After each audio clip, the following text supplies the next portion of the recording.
નમસ્કાર, આપ જોઈ રહ્યા છો સ્પાર્ક ટુડે ન્યૂઝ। જંબુસર તાલુકાના ધરતીપુત્રોની ચિંતા કરી જંબુસર એપીએમસી ચેરમેન વનરાજસિંહ મોરી અને ડિરેક્ટરો દ્વારા ગુજરાત સરકારને જંબુસર તાલુકાના ખેડૂતોની તુવેર ટેકાના ભાવે ખરીદવા અંગે મંજૂરી માંગવામાં આવી હતી। જે અનુસંધાને જંબુસર એપીએમસીને ટેકાના ભાવે તુવેર ખરીદી કરવા કેન્દ્ર ફાળવવામાં આવેલ, જેનો આજ રોજથી પ્રારંભ કરાયો હતો।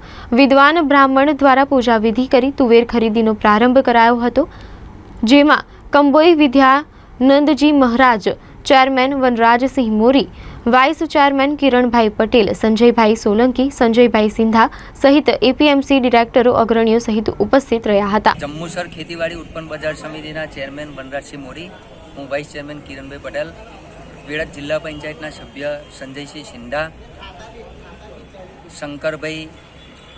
શંકર દાદા એપીએમસીના ડિરેક્ટર શ્રી અને ગુજરાત સરકારે ઇન્ડી એગ્રો એજન્સીને 10 જિલ્લામાં સેન્ટર આપેલું છે, એમાં જંબુસરનું બી સેન્ટર મળેલ છે અને આજે તુવેરનું ઉદ્ઘાટન જંબુસર એપીએમસીમાં કરેલ છે। તમામ ખેડૂત ભાઈઓને મારી નમ્ર વિનંતી છે કે એપીએમસીની મુલાકાત લઈને અને જે એજન્સી આપેલી છે એ એજન્સીના લોકો અહીંયા એપીએમસીમાં બેસશે, તમારું નામ, મોબાઈલ નંબર, કેટલો જથ્થો છે નોંધાવી જવા અને નોંધાઈને તમને ફોન કરે ત્યારે અહીંયા સેન્ટર પર તમારી તુવેર લઈને દરેક ખેડૂતે આપવાનું રહેશે અને કોઈ ખેડૂતની તુવેરો નહીં રહી જાય એવું એપીએમસી તરફથી સગવડ કરવામાં આવેલી છે। ભારત માતા।